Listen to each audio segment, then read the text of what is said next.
Good morning সবাইকে। আর এখন বাজে হচ্ছে 10টাও বেজে গেছে। আর আমি এখন চলে এসেছি ছাদে।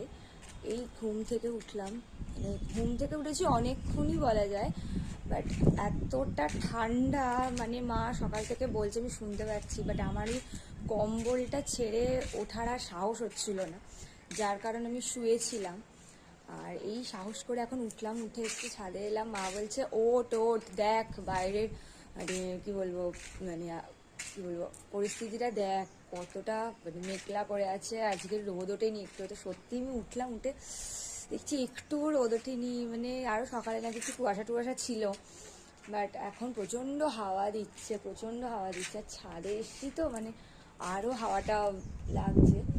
তো কালকেই মায়ের সাথে কথা বলছিলাম যে আমরা যখন ছোট ছিলাম তখন কত কত কুয়াশা দেখতে পেতাম সকালবেলা স্কুলে যাওয়ার সময়। আর আমাদের যেহেতু মর্নিং স্কুল ছিল, তো কত কুয়াশা দেখতে পাই। এখন তো আর সেরকম কুয়াশাই দেখা যায় না।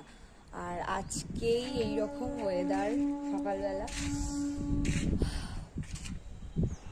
এই আজকে মনে হয় সারাদিন এরকমই থাকবে। আজকে আর কোনো রোদের আশা করে লাভ নেই, আজকে এরকমই থাকবে। কি হাওয়া দিচ্ছে, বাপরে বাপ, উফ উফ, প্রচণ্ড হাওয়া দিচ্ছে।